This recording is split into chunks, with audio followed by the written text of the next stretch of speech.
Alright everyone, and welcome back to Season 16 of Apex Online Racing here in F2 on Xbox One, and today is the third round of the season then, the Chinese Grand Prix at the Shanghai International Circuit, and we're here then on our best qualifying lap, coming off the back then of what was a 9th place finish I think in Bahrain, and yeah, wasn't really looking too great for us in that one. We were sort of out of the points for a lot of it, but well, just sort of towards the end of the race, sort of we kept it clean, didn't get any penalties, and a few people ended up having off, so we managed to snatch a couple of points right at the end of that race. So it was nice to finally get some points on the board for real this time, and yeah, glad to say that that result actually did stand, so that was good for us. So we'll try and keep that momentum going here then, try and start getting some consistent points finishes on the board to sort of try and make up for the first round. We sort of restarted the season off on the back foot then with that black flag, but we've just got to try and forget about that, just try and get some consistent points on the board and try and get back to where I feel we should be. But I mean, it's so hard to say though, because this is really such a competitive league. The qualifying times in Bahrain last time out were so close, and I imagine it'll be close here again today, but there was actually rain forecast for later on in the qualifying session, so I was out quite early and I didn't do as many preparation laps as I would have done normally. But this was the first qualifying where nothing actually went wrong for me in terms of technical issues. That was good.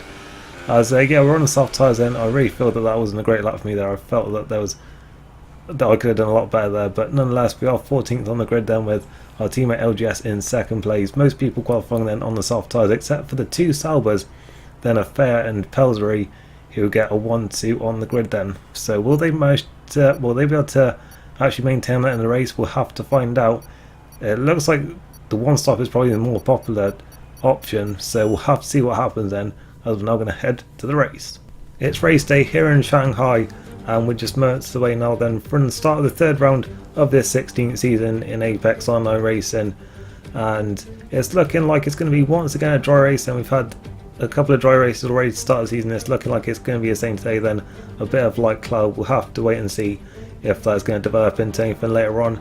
As we have a look there now at Shanghai, it is the 23rd league race we've done now then, the 23rd Chinese Grand Prix that we have done, and having said that, it's actually one of 3 tracks on the calendar that we've never ever won a league race at, along with Monza and of course Portugal, which we've never raced at yet. So it's really just this track and Monza that we have yet to tick off the list. But we do have some good memories here though, getting a pole position, our only ever pole position in AOR in fact, here in season 14, as well as a podium, our first ever one in this league. As we have a look now then at the track, it's quite a tight and twisty one, but a couple of long straights in with DRS zones, 16 corners in total, and I imagine quite a lot of overtaking into that hairpin. But yeah, you can see some action into turn 1 on occasion, as we found out in former Xbox in 2016, getting launched and barrel rolled into the first corner there, a crazy opening lap on that occasion. And back in 2013 in the Pinnacle League, we also had to avoid a bit of carnage into the hairpin as well. Imagine we'll see a bit of action down there as well, but I think this will be the main overtaking place, so into the hairpin, as we saw here then in 2017, launching up the inside. I imagine we'll be seeing a lot of that today. As yeah, we're looking then at the strategy. I imagine it'll be a one stop for most people then, having qualified on the soft tyres, and it should be a simple one stop from soft to medium, or medium to soft, depending on what people choose to qualify on outside the top 10. Of course, I imagine the 2 Saubers will have to do that 2-stop strategy if they're going to make it to the end really without any tyre issues. As we're heading now then towards the end of the formation lap now then, we're just having a look at what people have gone for, and of course the 2 Saubers had to go for the ultra soft tyres, but we do see there's the Renault, I think, there of Hayden, who is on the medium tyres, but everyone else, I think, I couldn't really see there, but I think everyone else was on the soft tyres. So it's looking like most people will be on pretty much the same strategy here then, pitting around about lap 11 or 12 I'm guessing, but we'll see if anyone comes in before or after that, maybe to try and get an undercut or an overcut. Have to wait and see then. We've got the lights coming on now, and away we go. And it is not the best start actually for Andralex, no, just on the row in front of us, and more so shoot straight through then, and in fact so does Rosberg as well. We're on the inside of our teammate into turn 1, but we couldn't quite make it stick there, but we're just going to stick alongside, and then he knows we're there, so he's not going to turn in, and we'll have to see if we can run right outside now and through turns 3 and 4 it looks like he's just about going to hold it on the inside line, but wow, great start up in front of us then from Rosberg, and in fact I think more so maybe gained a couple of places as well, I'm not sure. I think he did because he was just in front of us on the grid. As we have a look up the inside into the turn 6 hairpin then, but we couldn't make it past our teammate there, and we don't want to really take too many big risks then on this opening lap, especially not against our teammates. So yeah, probably not the best idea to try and lunge up the inside there, but yeah, I'm sure there'll be plenty of opportunities then. Well, certainly once we get down to that hairpin at the end of the lap. So yeah, we're just gonna have to try and keep on the road here, then try and have a look, see if an opportunity opens up for us then, as we've got Franglish then running a bit wide in the Toro Rosso there, and we'll have to see then who can get a good run out onto this long back straight now. And well, a lot of dirty air and just so much understeer going through this corner. It's incredible really. So we saw LGS there, Stenny was suffering a lot more than this by the looks of things. That was actually giving us a much better run on him than down this straight, but it doesn't look like there's very much between us so in terms of straight line speed. We're going to have a try and look at the inside then, but it doesn't look like we're really close enough, and we couldn't really brake late enough without without ending up running into the Toro Rosso there. So yeah, there wasn't really much we could do there, but nonetheless then we stay in 14th place then at the end of the first lap. As we skip on into lap 3 where DRS will be enabled now, so we'll have to see then if we can start making some moves up the field now. Then it has stayed pretty bunched up though in these opening laps, as we're into overtake mode then, try and get some nice top speed. We've got DRS open, but we're just not getting anything because there's like about 10 cars in front of us who are all doing the same thing. So we're just stuck at the back of this DRS train at the moment now, as it all bunches up on the apex there. I have to be careful there not to lose any front wing, but we're just in a massive train at the moment, and it doesn't look like there's really much we can do if everyone else is going to be just running overtake and have DRS as well, as we've already got Pelsbury in the pits then. So yeah, very early stop then on those ultra soft tyres. They really do just go off almost straight away if you start on those tyres. So I guess not really a surprise to see him in already then. As on to lap 4, and once again we've got DRS in and we're overtake. We do have a better run this time, just because I think LGS wasn't really as close to those in front, so he didn't get as much of a benefit from the slipstream. But once again we just could not break him there. We couldn't get close enough to make the move stick, as I think we're going to see the other Sauber in fact go into the pits as well, and in fact we do then. So that moves us up to 12th position, and both Saubers having to pit already then, having qualified first and second on the grid. As up in front of us then, it's all getting pretty close then. We've got a bit of a battle going on with more so Franglish and LGS, and they all run a bit wide there, but LGS manages to cut back for the apex to turn 2 there, and he's going to maintain that position. As we get down to lap 6, and we're still just sat behind, unable to overtake, as into the turn 6 hairpin, and I don't know what on earth Jabla or Habla, I'm not really sure how you pronounce that, what he was doing there. He just lunged from a mile back. He was behind Smithson and he dive bombed us there, and luckily we got away with being T-boned there.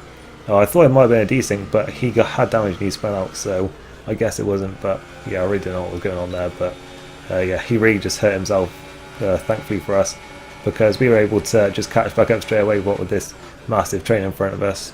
So we didn't really lose too much there. We just had a bit of a quiet lap for once. So yeah, we finally see LGS then overtake more, so it looks like, but Morse actually comes in quite early then, so maybe we're trying to get an undercut on everyone. We'll have to see how that works out for him then. He may suffer from tyre wear later on, but we'll have to wait and see how that plays out. We'll have to see if like the undercut is worth having maybe some older tyres later on, as we thought about having a look at our teammate there, but once again we just could not get through. As on to lap 9, we're still very much in a train of cars then, unable to make any progress, but LGS has a massive snap there. I think his tyre wear may have been a bit worse than ours, and he does return the favour here then from when we let him through in Bahrain, and he does allow us to go through them because, as I say, I think our tyres are in a bit better condition at this point. As onto the, well, later on this lap then, and we've got a battle going on then with John Verstappen and Franglish then, as we're just going to try and capitalise on that now. Then we've made a place up then through his train, and we'll have to see now then with a few less cars in front of us if we can start trying to make some overtakes. As it's Johnny leads it, then he's going to be the sitting duck, as Verstappen, Franglish and ourselves are all with DRS, and we're going to look to the inside if we can, see if we can outbrake anyone. It looks like we may just have managed to get past Verstappen here then, and through we go into 8th position. So finally making some ground then as in fact Verstappen pits, and I believe our teammate does as well, so we'll have to see then. We'll have to look out for them as well. And it's what I was thinking, it probably would be a good idea to come in a bit earlier than planned, just to, you know, avoid all these scraps that are going on at the moment, as we've got Franglish then up the inside of John there into that hairpin. And yeah, at this point I did decide that I was going to pit, and yeah, good news for me that they both stay out. So yeah, I would hope that that would work out well for us then, and we can maybe get an undercut here, as into the pits then on the end of lap 10. So as I say, a little bit earlier than we planned to, but we'll have to see if it works out, but not if we're going to be held in the pits for so long there. I mean, well after the Toro Rosso had passed us there, so I don't know why we were held so long in that particular pit stop, but it really is annoying though how it holds you for so long after the car has already driven past. And like, we saw the Mercedes like released right into our path pretty much, so I don't know why it did that, but I mean, we've come up behind Hayden because of that, and maybe even lost the position to our teammate because of it as well, so that's a bit annoying there. And yeah, we find ourselves back down there in 16th place, but Hayden, I think, had to pit on the first lap, so I think he's on the soft tyres now. Yeah, he is. And yeah, because he's still on the medium, so I think he'll be pitting again at some point, because we won't be able to take those tyres to the end, I don't think. But yeah, we passed another then into the hairpin, and a few laps later then we see that John has come in and rejoined company ahead of us then, so that really has not worked out well for us at all then, that early pit stop, unfortunately. For us there then, we're back down then in 15th position at the time being, and really not where we want to be, as yeah, later on then, I think at the same lap, we have Jablar now then out of the race, and yeah, that brings out a virtual safety car, which in fact is going to hurt us even more then, because I think it was Smithson behind us then who was going to pit under that virtual safety car, and is going to actually gain a ton of places from that. So yeah, he's moving himself up the field then, and yeah, this has really worked out very badly for us then, that early stop. We've been undercut and overcut, and we're down in 15th position, and yeah, that really did not go to plan. And what is more, we're still on the back of a massive DRS train, so yeah, we really need to, you know, hope that this actually like breaks up a bit, but at the same time we want it to stay close, because, you know, we need to get into the points, and, you know, we've still got some points positions close up in front of us, and in fact we do get in position there because Clay's has spun off, and that moves up to 14th. But yeah, this is a massive train then that goes well into the points, so we do need it to try and all stick together, but at the same time, unless it like splits up a bit, we've really got no chance of making any overtakes, which is, you know, just a really frustrating, you know, position to be in. But in fact, it looks like we're going to gain another position here then, because Fair is off the road there, and we should be able to overtake him then, as he's going to have dirty tyres now. Then he's losing the back end through turn 4, and we're around the outside, and we're up into a 13th position then, so a nice couple of places gained there then in a few corners. And then into turn 1 next lap, LGS just drifts wide into more, so does a half spin, and that allows us to retake that position from him then, and we're back up to 12th position, as yeah, this train is actually starting to now break up. Then we can see well, we got more so just in front of us, and then I think it was John in front of us, I can't really remember now, but we've got DRS on more so, and for once we're going to try and have a look there on someone who is actually a sitting duck then. They haven't got DRS, and he goes defensive. We're going to try and go around the outside then, outbrake him, and in fact that is what we've managed to do then. We're up and into 11th position then, so it is in fact John in front of us, so we'll have to see now if we can catch him, if we can shake off that Force India and actually go after him and catch what I think is another train that's up in front of us as well, which is some of the lower points positions. But you can see on the map that the top 3 or 4, I can't really see, I think it's the top 4 there, they're really still quite close to us, you know, relatively speaking. I mean, we're not going to be catching them, but they're still quite close, so you can just see how, compared to the field is, and how, you know, the field has stayed in like a massive group, well, it managed to stay in like a massive group for more than half the race pretty much, sort of like the lower points, and going like down into about 15th position. But yeah, this time around then we are the sitting duck, and we just about managed to hold on to that position then from Morso, who had the benefit of DRS there, and we're going to, well, he's still alongside us and going into the final corner, but yeah, he smartly backed out of that one then, and he'll probably have a better run now then down the pit straight. So we're just going to have to cover it the best we can then, trying to stay tight through turns 1 and 2 if we can, but that has not happened. We've gone wide through turn 1. We're going to have to try and pull it back to the apex of turn 2 if we can, but there's a car alongside us then. It's in fact Clay's then who was passed more so then, so that was probably giving us a little bit of breathing space then as he was making that move stick there then.